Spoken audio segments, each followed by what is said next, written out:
Good morning दोस्तों, कैसे हो। हमारे यूट्यूब चैनल पे आप लोगों का फिर से स्वागत है। दोस्तों आज हम एक और सिद्धांत पढ़ेंगे अधिगम का, जो है स्कीनर का क्रिया प्रसूत अनुबंधन सिद्धांत। दोस्तों पिछली कक्षा में हमने पढ़ा था थोंडाई का संबंधवाद का सिद्धांत और फिर पढ़ा था पाउलो का क्लासिकल अनुबंधन का सिद्धांत। आज हम पढ़ने वाले हैं तीसरा व्यवहारवादी सिद्धांत स्कीनर का क्रिया प्रसूत अनुबंधन का सिद्धांत। ठीक है दोस्तों, तो हम पढ़ रहे हैं अधिगम के सिद्धांत और आज हम पहुंचे हैं तीसरे अधिगम के सिद्धांत में। तो दोस्तों यदि आपको इनकी एमसीक्यू देखनी है, यानी कि साइकोलॉजी से संबंधित, हिंदी से संबंधित, तो आप जो है हमारे टेलीग्राम चैनल दी अर्थ के ऊपर जाकर हमें फॉलो कर सकते हो। वहाँ पे फ्री ऑफ कॉस्ट जो है वो आपको पीडीएफ मिल जाएंगी। तो दोस्तों हमारा टेलीग्राम का जो पता है वो है दी अर्थ, वहाँ पे जाकर जो है आप हमें फॉलो कर सकते हो और आपको वहाँ पे ये पीडीएफ मिल जाएंगी। ठीक है दोस्तों, अब दोस्तों स्टार्ट करते हैं स्किनर का क्रिया प्रसूत अनुबंधन सिद्धांत या फिर एसआर थ्योरी जो है वो क्या कहती है और अधिगम किस प्रकार से कोई चीज़ को हम समझ सकते हैं, ग्रहण कर सकते हैं, ज्ञान प्राप्त कर सकते हैं। तो दोस्तों पहले बेसिकली हम जान लेते हैं बीएफ स्किनर कौन थे।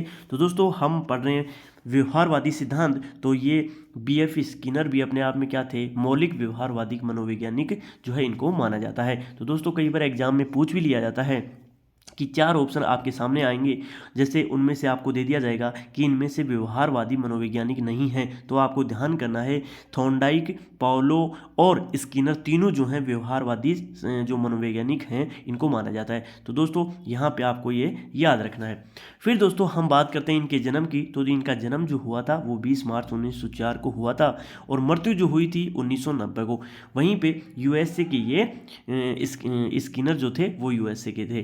ठीक है दोस्तों, ये आपको ध्यान करना है। कार्य क्षेत्र हम बात करें तो मिनेसोटा विश्वविद्यालय में ये प्रोफेसर थे, इंडियाना विश्वविद्यालय में भी ये पढ़ाते थे और इन्होंने काफ़ी जो है खोजबीन करी मनोविज्ञान के अंदर रहकर। सबसे फेमस जो इनका प्रयोग था वो चूहों के ऊपर प्रयोग था, इसके अलावा इन्होंने कबूतरों के ऊपर भी प्रयोग किए थे। वहीं पे इसलिए एक स्किनर बॉक्स का निर्माण भी इन्होंने किया था, यानी कि जहाँ पे इन्होंने चूहों के ऊपर प्रयोग किया था तो वो स्किनर बॉक्स ही के नाम से जाना जाता है। स्वयं स्किनर ने इस बॉक्स का नाम जो है आरएस क्रिया प्रसूत नाम दिया था, ये आपको ध्यान करना है। तो इनके सिद्धांत का नाम भी क्या है, आरएस या क्रिया प्रसूत अनुबंधन का सिद्धांत, यानी कि आरएस थ्योरी, जिसको बोला जाता है ऑपरेंट कंडीशनिंग थ्योरी, ये आपको ध्यान करना है। इन्होंने प्रयोग जो मोस्टली किए थे वो चूहे व कबूतरों के ऊपर करे थे। सर्वप्रथम इन्होंने अधिगम के सिद्धांत में एक मापनी का प्रयोग किया था, ये भी काफ़ी इंपॉर्टेंट है, ये आपको ध्यान करना है। वहीं पे हम बात करें बेबी टेंडर नाम दिया था, स्किनर ने स्वयं अपनी पुत्री के ऊपर ही प्रयोग किए थे। तो दोस्तों ये आपको ध्यान करना है। सबसे पहले हम इनके प्रयोग भी देखेंगे और फिर अपन थ्योरी के द्वारा जो है इसको समझने की कोशिश करेंगे और फिर इसका शिक्षा में क्या महत्व है वो भी जानने की कोशिश करेंगे। तो दोस्तों सबसे पहले हम बात कर रहे थे कि स्किनर महोदय ने जो फेमस सिद्धांत दिया वो कौन सा था, आरएस थ्योरी। अब दोस्तों इनको पुरस्कार 3 पुरस्कार मिले हुए थे, ये अपने लिए इंपॉर्टेंट नहीं है, ना एग्जाम में पूछे जाते हैं।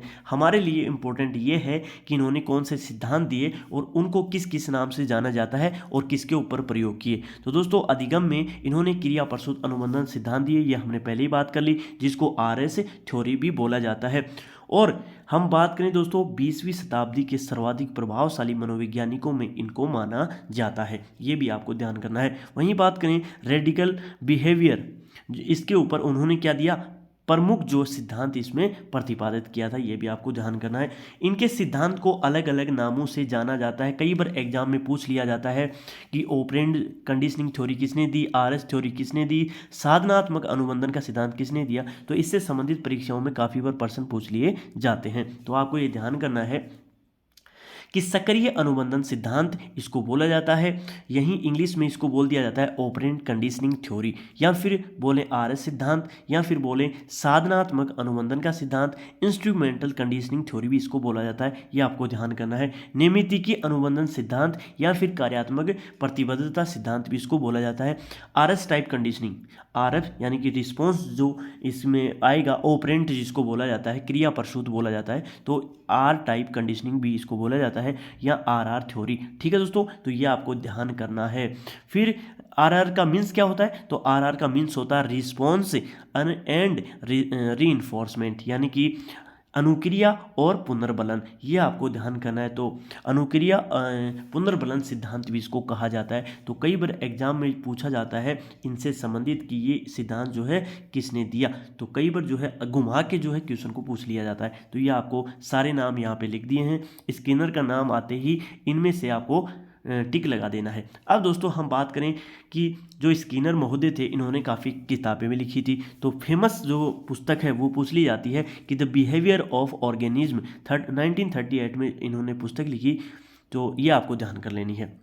साइंस एंड ह्यूमन बिहेवियर 1953 के अंदर, बर्वल बिहेवियर 1957 के अंदर, शेड्यूल ऑफ रीइंफोर्समेंट 1957 के अंदर। तो दोस्तों ये आपको ध्यान करना। फिर बियॉन्ड फ्रीडम एंड डिग्निटी 1971 में, about behaviour, enjoy and old age a programme of self management 1983 के अंदर इन्होंने पुस्तकें लिखी थी। वहीं पे स्किनर ने उद्दीपक नहीं तो अनुक्रिया नहीं का विरोध किया था, यह आपको ध्यान करना है। कई बार एक लाइन में पूछ लिया जाता है कि उद्दीपक यानी कि स्टिमुलस नहीं तो रिस्पॉन्स नहीं का विरोध किया था, ये आपको ध्यान करना, कई बार एग्जामों में पूछ लिया जाता है। वहीं पे वर्णनात्मक व्यवहार कहा जाता है और आगमन विधि पर बल देने के कारण आगमन व्यवहार भी इसको कहा जाता है, ये आपको ध्यान करना है। अब दोस्तों हम बात करते हैं इनके प्रयोग की कि इन्होंने किसके ऊपर प्रयोग किया था और मोस्टली क्या क्या इन्होंने आरएस थ्योरी के अंदर बताया था।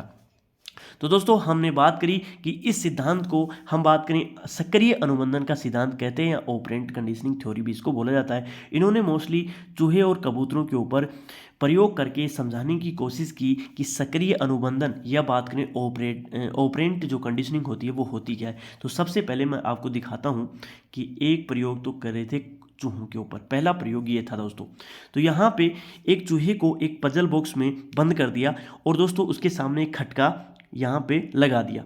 अब वो जब जैसे ही खटका दबाता था वैसे ही लाइट आती थी और उसको भोजन मिलता था।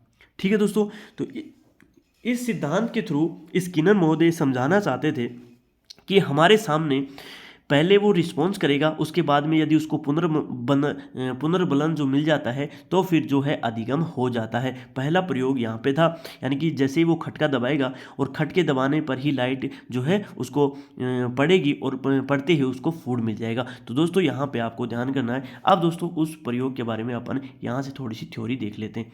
तो दोस्तों स्किनर ने एक्सपेरिमेंट डन बाय स्किनर, चूहों पर प्रयोग करने के लिए स्किनर महोदय ने एक विशेष संयंत्र बनाया था जिसको हम क्या बोल देते हैं, स्किनर बॉक्स। ये एग्जाम में पूछ लिया जाता है कि स्किनर महोदय ने चूहों के ऊपर प्रयोग करते समय क्या बॉक्स बनाया था, तो ये स्किनर बॉक्स के नाम से जाना जाता है। थॉर्नडाइक ने बिल्लियों के साथ प्रयोग किए प्रयोगों को उलझन पेटी का नाम दिया था। ये भी आपको ध्यान करना है कि थॉर्नडाइक का जो प्रयोग था वो पजल बॉक्स के ऊपर था और यहाँ पे स्किनर बॉक्स के ऊपर, यह आपको ध्यान करना है। स्किनर बॉक्स को उसी एक यथानुकूल संशोधित रूप से समझा जा सकता है। ठीक है दोस्तों, तो प्रयोग प्रारंभ करने से पूर्व चूहे को निश्चित दिनों तक भूखा रखा गया। तो ये आपको ध्यान करना है कि पहले चूहे को भूखा रखा गया और फिर उसके बाद में सक्रिय रहने पर प्रबंध कर लिया जाता है। व्यवस्था ऐसी की गई जैसे ही चूहा उपयुक्त मार्ग पर अग्रसर होता लीवर पर चूहे का पैर पड़ता। तो दोस्तों जो बॉक्स था उसके अंदर एक खटका लगा के रख दिया और वहाँ पे जैसे ही उस लीवर के ऊपर पैर रखता चूहा वैसे ही की आवाज़ होती और उसी के साथ क्या होता, प्रकाश युक्त बल्ब जलता था और उसे प्याले में कुछ खाना प्राप्त हो जाता था। लीवर को दबाने से होने वाली आवाज़ और प्राप्त हुआ भोजन यानी कि रीइंफोर्समेंट का कार्य करता था। इस प्रकार चूहे द्वारा लक्ष्य प्राप्ति के लिए किए जाने पर सही व्यवहार अथवा अनुक्रिया का लीवर दबाने से उत्पन्न आवाज़ था प्याले में उपस्थित थोड़े से खाने द्वारा पुनर्बलन होने का प्रयास इस प्रयोग में किया गया। चूहे द्वारा सक्रिय रहकर जैसे पुनर्बलन मिलता चला गया वैसे ही सही अनुक्रिया करने और लक्ष्य तक पहुंचने की प्रक्रिया में तीव्रता आती चली गई। तो दोस्तों जैसे जैसे वो उसे किसके ऊपर लीवर के ऊपर पैर रखता तुरंत उसको क्या मिल जाता, खाना मिल जाता और फिर धीरे धीरे वो समझने लग गया था कि इस लीवर के ऊपर बटन दबाने से मेरे को क्या मिलेगा, खाना मिलेगा। तो वो चीज़ जो है उसने सीख ली थी और फाइनली जो है वो लास्ट में जब भी उसको फूड की नीड होती तो वो उस लीवर के ऊपर बटन दबा देता, तुरंत उसको फूड मिल जाता। तो यहीं पे स्किनर महोदय समझाना चाहते हैं कि जैसे जैसे सही अनुक्रिया करने और लक्ष्य पहुंचने की प्रक्रिया में तीव्रता आती चली गई, यानी कि वो अपने आप में इस चीज़ को सीख चुका था। तो तो यह अधिगम में काफ़ी इंपॉर्टेंट सिद्धांत माना जाता है। अब दूसरा प्रयोग दोस्तों उन्होंने किया कबूतर के ऊपर। कबूतर के ऊपर प्रयोग क्या था, तो कबूतर को एक फिर से किसमें बॉक्स में बंद कर दिया और कबूतर एक फिक्स यहाँ पे क्या लगा दिया, एक छोटा सा बटन लगा दिया। अब कबूतर जैसे ही उसके ऊपर चोंच मारता था तो नीचे से यहाँ पे दाना मिल जाता था।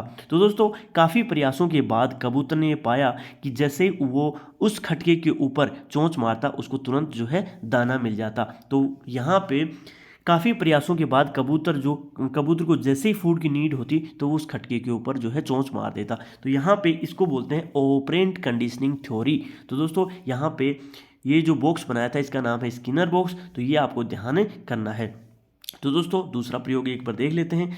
कबूतरों का प्रयोग करने के लिए स्किनर ने एक अन्य विशेष संयंत्र जिसे कबूतर पेटिका या पिजन बॉक्स कहा जाता है का उपयोग किया था। कबूतरों के साथ किए जाने वाले अपने इस प्रयोग में स्किनर ने यह लक्ष्य सामने रखा कि कबूतर दाहिनी ओर एक पूरा चक्कर लगाकर एक सुनिश्चित स्थान पर चोंच मारना सीख जाए।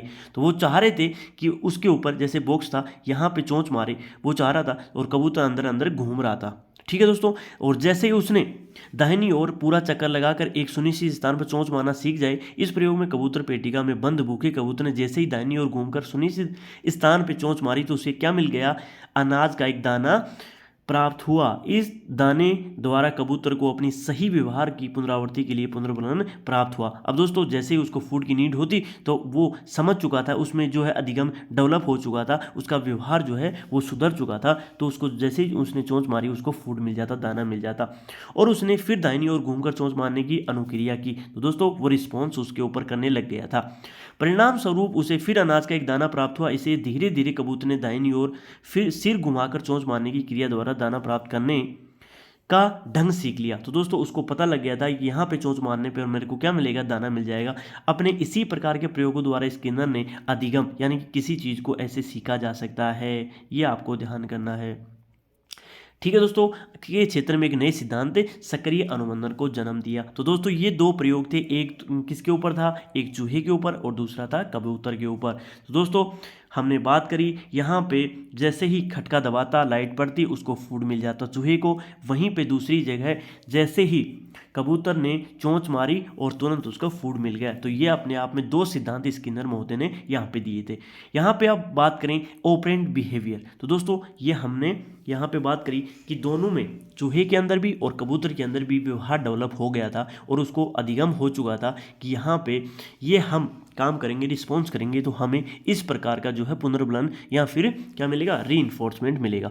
तो दोस्तों यहाँ पे सक्रिय व्यवहार किस प्रकार से डेवलप होता है कि उसने अनुक्रिया व्यवहार रिस्पॉन्स बिहेवियर की संज्ञा दी किसको, यानी कि अनुक्रियाओं द्वारा व्यवहार की चर्चा की। ऐसे सभी व्यवहार अनुक्रियाओं को जो किसी ज्ञात उद्दीपक के कारण होता है, यानी कि उद्दीपक क्या था उनके लिए, फूड था, क्या था, फूड था।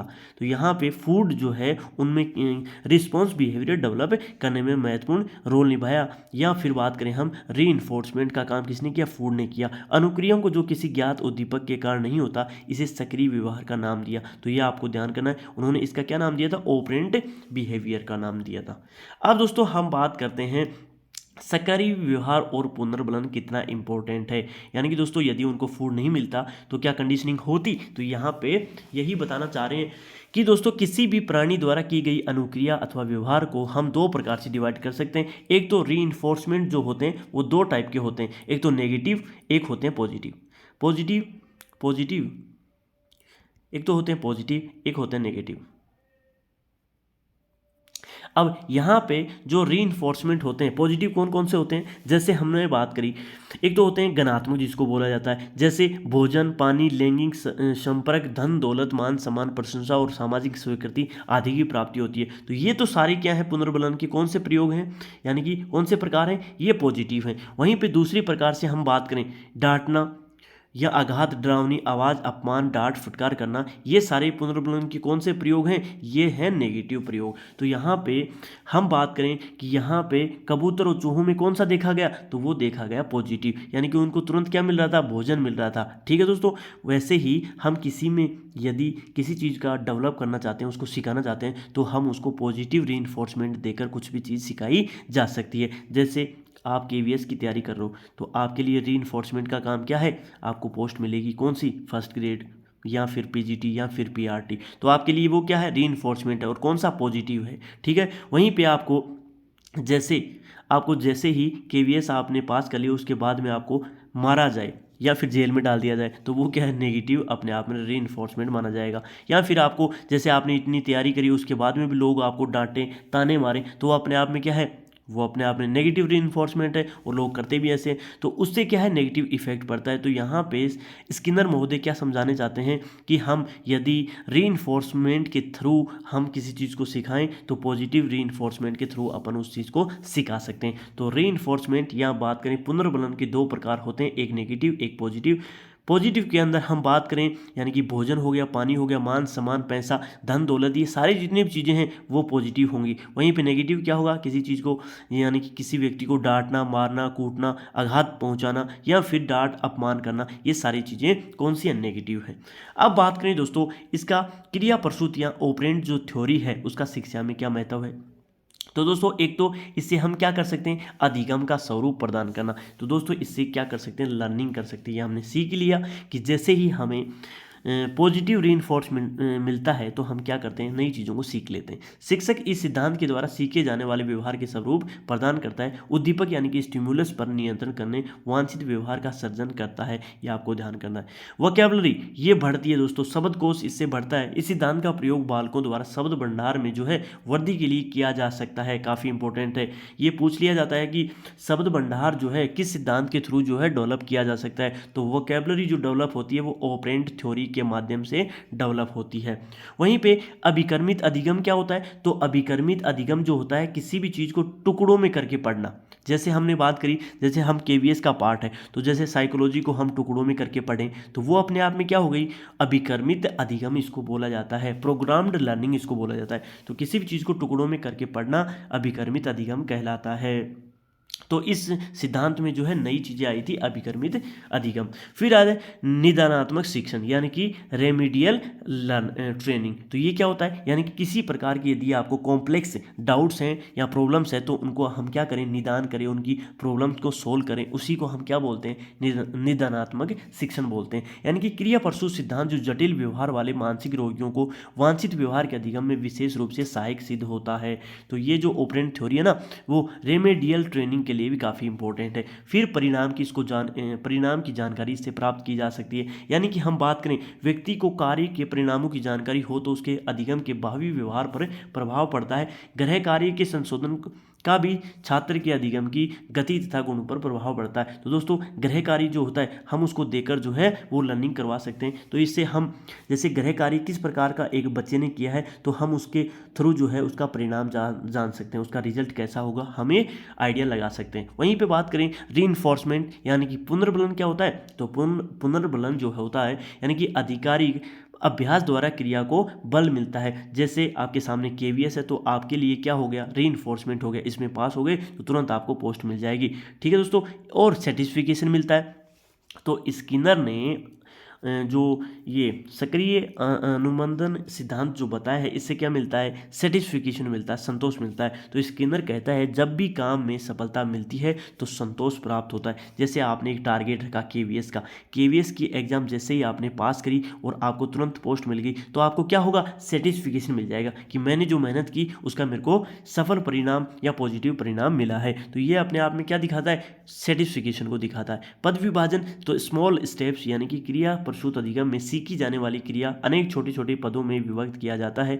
शिक्षा में इस विधि के प्रयोग से अधिगम में गति तथा सफलता दोनों मिलते हैं। यानी कि दोस्तों, हम किसी भी चीज़ पे काम करते हैं तो स्टेप बाय स्टेप करते हैं, तो वो उसमें हमको क्या मिलती है, यानी कि सक्सेस होने की फुल गारंटी होती है। अब दोस्तों, हमने यहाँ पे बात करी थी, इस सिद्धांत के अंदर जो है अभिकर्मित जो अधिगम है वो डेवलप यहाँ पे किया जा सकता है। तो ये होता क्या, इसके बारे में अब हम बात करेंगे। काफ़ी एग्जाम में पूछ लिया जाता है कि अभिकर्मित अनुदेशन सिद्धांत जो है कौन से सिद्धांत से संबंधित है और ये किसने दिया। तो दोस्तों, ये आपको ध्यान करना है, BF स्किनर ने जो है वो अभिकर्मित अनुदेशन बताया था, यानी कि प्रोग्राम्ड इंस्ट्रक्शन जो होते हैं वो यहाँ पे। अब दोस्तों, किसी भी चीज़ को हम टुकड़ों में यदि पढ़ते हैं तो उसी को हम क्या बोल देते हैं, उसी को अभिकर्मित अनुदेशन बोल देते हैं। जैसे बालक शिक्षक की सहायता के बिना अपनी गति से पाठ्य वस्तु के छोटे छोटे भाग करके अधिगम करते हुए स्वयं सीखता है। तो अधिगम क्या होता है? सीखना, और वो स्वयं सीखता है। कौन? बालक।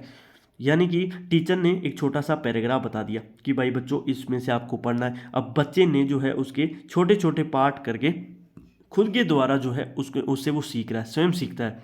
तो उसी को अपन क्या बोल देते हैं? प्रोग्राम्ड इंस्ट्रक्शन उसको बोला जाता है। ठीक है दोस्तों।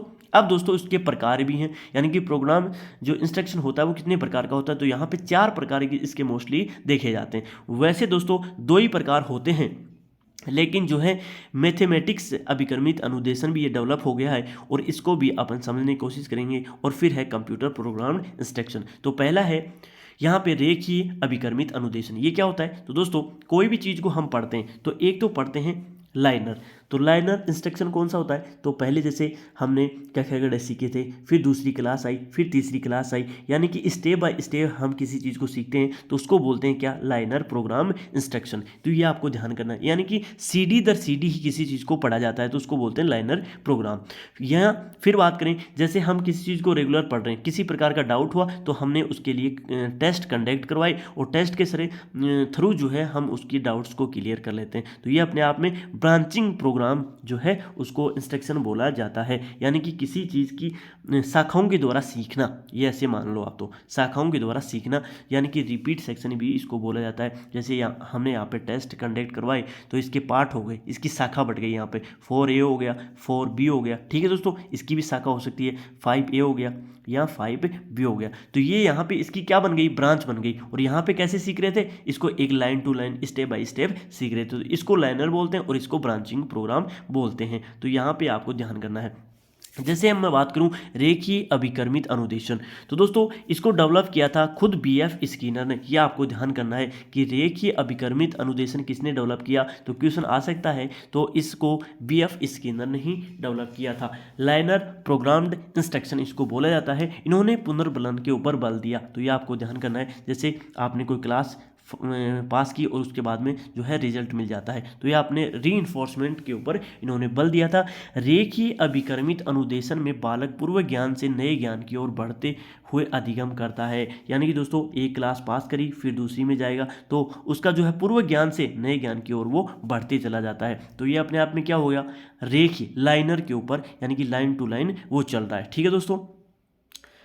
बालक को निरंतर पुनर्बलन की प्राप्ति होती है। तो दोस्तों इसको अपने आप में क्या हो, जैसे पहली क्लास हो गई, उसका रिजल्ट एग्जाम दिया और उसमें पास हो गया, तो फिर दूसरी स्टेप में चला गया, फिर तीसरी स्टेप में, तो ऐसे एक अपने आप में क्या बन जाती है? लाइन बन जाती है। इसी को क्या बोलते हैं? लाइनर प्रोग्राम्ड इंस्ट्रक्शन बोलते हैं। फिर शाखीय ब्रांचिंग प्रोग्राम्ड इंस्ट्रक्शन, इसके प्रवर्तक जो हैं नॉर्मन ए क्राउडर माने जाते हैं। यह आपको ध्यान करना है शाखीय अभिक्रमित अनुदेशन के। तो दोस्तों इसमें क्या होता है? समस्या के निदान व उपचार पर बल दिया जाता है। जैसे आपको किसी, जैसे एक क्लास यहाँ तक आपने सीख लिया, फिर दूसरी स्टेप में दूसरा कॉन्सेप्ट, फिर तीसरी में यहाँ पे आपको किसी प्रकार की डाउट हुई, तो यहाँ पे हम उसके लिए क्या करेंगे? टेस्ट कंडक्ट करवाएंगे, या फिर डाउट जो है उसकी समस्याओं का निदान करेंगे। यहाँ पे आपको जिस प्रकार की प्रॉब्लम है उनको सोल्व करेंगे। तो दोस्तों इस पे फोकस किया जाता है, समस्या के निदान और उपचार पर बल दिया जाता है। बालक की समस्या को जानकर उपचार किया जाता है।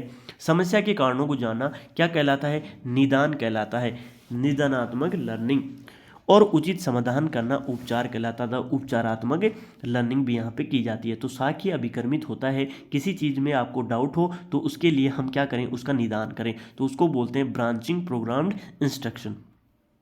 फिर तीसरा है, ये अभी डेवलप हुआ, जिसको बोलते हैं मैथमेटिक्स अभिक्रमित अनुदेशन, यानी कि मैथमेटिक्स प्रोग्राम्ड इंस्ट्रक्शन। इसके प्रवर्तक कौन माने जाते हैं? तो दोस्तों ये माने जाते हैं थॉमस ए गिलबर्ट। 1962 में ये दिया था इन्होंने, और पाठ्य वस्तु के स्वामित्व पर बल दिया। यानी कि दोस्तों जो हमारा कैरिकुलम होता है, या बात करें पाठ्य वस्तु, उसके ऊपर उन्होंने फोकस दिया था। गिलबर्ट के अनुसार किसी भी बालक को 3 नियमों की सहायता से अधिगम करवाना चाहिए। तो दोस्तों यदि हम किसी चीज़ को सीखना चाहते हैं तो एक तो श्रृंखला का नियम, यानी कि श्रृंखला वाइज जो है उसको सीखते हैं। ठीक है, जैसे हमने बात करी थी, एक हायरार्की होती है। ठीक है, स्टेप बाय स्टेप, पहले हम ये सीखें, फिर ये, फिर ये, फिर ये, ऐसे। ठीक है, सामान्यीकरण का नियम और फिर विभेदीकरण का नियम। तो दोस्तों ये आपको ध्यान करना है कि मैथमेटिक्स जो अभिक्रमित मोस्टली जो है मैथ में काम आती है, और 3 नियमों के थ्रू किसी चीज़ को सीख सकते हैं, श्रृंखला का नियम, सामान्यीकरण या फिर विभेदीकरण। ये आपको ध्यान करना है। ठीक है दोस्तों। फिर कंप्यूटर अभिकर्मित अनुदेशन क्या होता है? कंप्यूटर बेस्ड, यानी कि तीनों का मिला जुला रूप। कंप्यूटर के वांछित अनुदेशों के आधार पर तैयार पैकेज जैसे गणित या अन्य विषयों के विभिन्न कारणों पर कंप्यूटर द्वारा तैयार प्रोग्राम को स्वयं कंप्यूटर में लोड करना तथा उसे प्रारंभ कर किसी भी प्रकरण में एक पद को पढ़कर उसमें लिखे प्रश्नों की अनुक्रिया करना चला जाता है। इस अनुदेशन में उक्त तीनों प्रकार के अनुदेशन का प्रयोग किया जा सकता है। तो दोस्तों ये अपने आप में काफ़ी इंपॉर्टेंट है। तीनों का मिला जुला रूप जो है कंप्यूटर बेस्ड प्रोग्राम इंस्ट्रक्शन कहलाता है, ये आपको ध्यान करना है। भारत में बात करें दोस्तों तो अभिकर्मित अनुदेशन जो विधि है वो इलाहाबाद से यानी कि 1963 में डेवलप हुई थी, आपको ध्यान करना है। अब दोस्तों हम बात करेंगे इम्प्लीकेशन ऑफ दिस थ्योरी, यह बात करें दोस्तों ऑपरेंट थ्योरी का एजुकेशन में क्या इम्प्लीकेशन किया जा सकता है, इसके शैक्षिक निहितार्थ क्या होते हैं, शिक्षा में इसका क्या महत्व है, ये आपको जो है ये जानना जरूरी है। तो दोस्तों केवीएस के एग्जाम में पूछा गया है कि ऑपरेंट थ्योरी का जो है इम्प्लीकेशन क्या होता है एक स्टूडेंट के ऊपर, एक टीचर के ऊपर, तो ये आपको यहाँ पे जानना काफ़ी ज़रूरी हो जाता है। मैं यदि बात करूँ कि आपके जो एग्जाम में केवीएस की सिलेबस में दे रखा है कि जितने भी बिहेवियर, कॉग्निटिव और कंस्ट्रक्टिव जितने भी थ्योरी हैं उनका इम्प्लीकेशन क्या होता है, role of teacher, role of learner, nature of teacher student relationship, choice of teaching method, classroom environment, तो ये आपको जानना जरूरी है। तो दोस्तों ऑपरेंट थ्योरी जो है इस सिद्धांत का एक तो बालकों में वांछित व्यवहार के ऊपर डेवलप यानी कि उसका किया जा सकता है। तो बालकों का हम यदि व्यवहार सुधारें तो विकसित किया जा सकता है, तो किसके थ्रू? ऑपरेंट थ्योरी के थ्रू। जैसे हमने चूहों को किस प्रकार से उनके व्यवहार में चेंज किया, कबूतरों के व्यवहार में किस प्रकार से चेंज किया, ऐसे ही बालकों के व्यवहार में चेंज किया जा सकता है। वहीं पे वांछित अनुक्रियाओं के पुनर्बलीकरण से बालकों में विशेष छोटे बालकों को प्रोत्साहन मिलता है जिससे वह उचित व्यवहार करते हैं। जैसे यदि छोटे बालक होते हैं ना तो उनको टॉफ़ी देकर हम कुछ लर्निंग करवा सकते हैं, या फिर डायग्राम के थ्रू, या फिर जैसे हम बात करें कि आपको प्राइज देकर, रिवार्ड्स देकर, तो वो हम उनसे क्या करवा सकते हैं? पुनर्बलन देकर अधिगम करवा सकते हैं। ये काफ़ी इंपॉर्टेंट है। यह सिद्धांत अच्छे कार्य, सफलता तथा वांछनीय व्यवहार के लिए तत्काल पुनर्बलन देने पर बल देता है। पुनर्बलन क्या होता है? रीइंफोर्समेंट, या बात करें कुछ उपहार, रिवार्ड्स या फिर गिफ्ट देकर जो है वो, यानी कि आपने कुछ काम किया और उसके बाद तुरंत जो है आपको रिवार्ड मिल जाए, पुनर्बलन मिल जाए, तो उसके ऊपर बल देता है। अभिकर्मित अनुदेशन का प्रतिपादन इस सिद्धांत में किया गया है जो कहता है शिक्षण मशीन का विकास इस सिद्धांत में व्यवहारिक उपयोग का परिणाम है। तो ये आपको ध्यान करना है, यानी कि किसी भी चीज़ को हम छोटे छोटे टुकड़ों में करके पढ़ सकते हैं। अभिकर्मित अनुदेशन 1954 में शिक्षा के क्षेत्र में आया। यह क्रिया प्रसूत सिद्धांत पर ही आधारित है। तो दोस्तों हमने बात करी, जैसे पहले आपने 90 के अंदर क्या होता था, सिलेबस जो होता काफ़ी बड़ा होता था, मैथ की बुक चलती थी काफ़ी मोटी, यानी कि 9th क्लास ही पास नहीं होती थी। और जैसे ही ये जितनी भी थ्योरी आई ऑपरेंट सिद्धांत वगैरह, तो उसके बाद में सिलेबस को छोटा कर दिया गया और बच्चे जो हैं अब तुरंत लर्निंग करने लग गए। आजकल के बच्चे जो हैं काफ़ी पढ़ाकू होते हैं, तो किसके थ्रू होते हैं? वो इन्हीं सिद्धांतों के थ्रू होते हैं। गणित में पहाड़ी तथा भाषा में वर्तनी याद कराते समय इस सिद्धांत का प्रयोग किया जा सकता है। तो ये आपको ध्यान करना है, यानी कि गणित में जो है हम पहाड़े बुलाएं, रिपीट करें, तो ये अपने आप में क्या है? काफ़ी इंपॉर्टेंट है। तो ऑपरेंट जो थ्योरी होती है ये काफ़ी सहयोग इसमें देती है। यह सिद्धांत शिक्षा में अभिप्रेरणा के महत्व तथा आवश्यकता पर बल देती है। तो दोस्तों इसमें अभिप्रेरणा यानी कि मोटिवेशन जो होता है उसका काफ़ी इंपॉर्टेंस है, और हमारी जो नीड्स होती हैं उसके अकॉर्डिंग रीइंफोर्समेंट देना इस सिद्धांत का मुख्य उद्देश्य है। व्यवहार परिमार्जन में सहायक है, यानी कि हमारा जो व्यवहार है उसमें किस प्रकार से डेवलपमेंट किया जा सकता है, उसके लिए ऑपरेंट थ्योरी काफ़ी इंपॉर्टेंट है। अब दोस्तों एक लाइन से अपन इसको रिपीट कर लेते हैं। यह सिद्धांत आवश्यकताओं पर बल देता है तो सीखना तब ही सार्थक हो सकता है जब छात्रों की आवश्यकताओं की पूर्ति की जाए। अब दोस्तों भूखे पेट कुछ नहीं सीखा जाता, तभी तो दोस्तों गवर्नमेंट ने क्या किया? मिड डे मील स्कीम लागू की, उनको रिवार्ड्स दिया स्कूल में। ये जितने भी एक्टिविटीज़ होती हैं खेलने की, नो बैग डे, ये सारी चीज़ें क्या हैं? बच्चों को ध्यान में रखकर जो है ये सारी पॉलिसी लाई गई है। तो दोस्तों ये सिद्धांत जो है हमें क्या बताता है? जब छात्रों की आवश्यकताओं की पूर्ति हो तभी वो कुछ ना कुछ सीख सकता है। छात्रों की आवश्यकताओं को ध्यान में रखकर ही विभिन्न कक्षाओं का पाठ्यक्रम बनाया जाता है। तो दोस्तों जैसे हमने बात करी, जैसे 5वीं के बच्चे को हम 10वीं की क्लास का सिलेबस पढ़ाएंगे तो उसको समझ नहीं आएगा, तो अकॉर्डिंग टू उसका इंटरेस्ट और उसके जो बुद्धि लब्धि होती है उसके अकॉर्डिंग ही सिलेबस बनाया जाता है। तो ये सिद्धांत क्या कहता है? उसके अकॉर्डिंग ही चीज़ें की जानी चाहिए। तो छात्रों की आवश्यकताओं को ध्यान में रखकर ही कक्षाओं का पाठ्यक्रम या सिलेबस बनाया जाता है। पुनर्बलन पर विशेष ध्यान दिया गया। तो रीइंफोर्समेंट यानी कि दोस्तों क्लास के बाद में हमें आपको पता है परसेंटेज दी जाती है कि मेरी कितनी बड़ी 98 या 80%। तो ये सारी चीज़ें कहाँ से आई हैं, ये इन्हीं सिद्धांतों से आई है। तो पुनर्बलन अपने आप में क्या है, एक प्रकार का रिवार्ड है या फिर माने क्या है, एक उपहार मान सकते हैं इसको। बालकों को सीखने की अभिप्रेरणा देता है। तो दोस्तों कुछ ना कुछ लर्निंग जो होती है उसका मोटिवेट करता रहता है ये सिद्धांत। ऑपरेंट जो थ्योरी है वो क्या बताती है कि हम ये काम करेंगे तो हमें ये इस प्रकार का जो है वो यानी कि रीइंफोर्समेंट मिलेगा। तो हमें ये सिद्धांत क्या करता है, मोटिवेट करता रहता है। यह सिद्धांत उच्च स्तर के लिए अधिक उपयोगी है। तो दोस्तों यदि आप एडोलसेंस यानी पीजीटी की तैयारी कर रहे हो तो इस सिद्धांत काफ़ी इंपॉर्टेंट है। और हम यदि बात करें जैसे 11वीं-12वीं के बालकों के लिए काफ़ी इंपॉर्टेंट सिद्धांत माना जाता है। तो दोस्तों यहाँ पे ये टॉपिक कंप्लीट होता है। हमारा जो कंटेंट है वो किस प्रकार का आपको लगा, पसंद आया कि नहीं आया, कमेंट बॉक्स में लिख के ज़रूर बताएं। यदि इसकी पीडीएफ वगैरह आपको चाहिए तो हमारा चैनल बना हुआ है इस टेलीग्राम के ऊपर दी अर्थ के नाम से, वहाँ पे जाकर आप जो है इसको प्रोवाइड यानी कि ले सकते हो। किसी प्रकार की दिक्कत हो कमेंट बॉक्स में लिख के आप हमें बता सकते हो। आप लोगों का यहाँ तक बहुत बहुत धन्यवाद।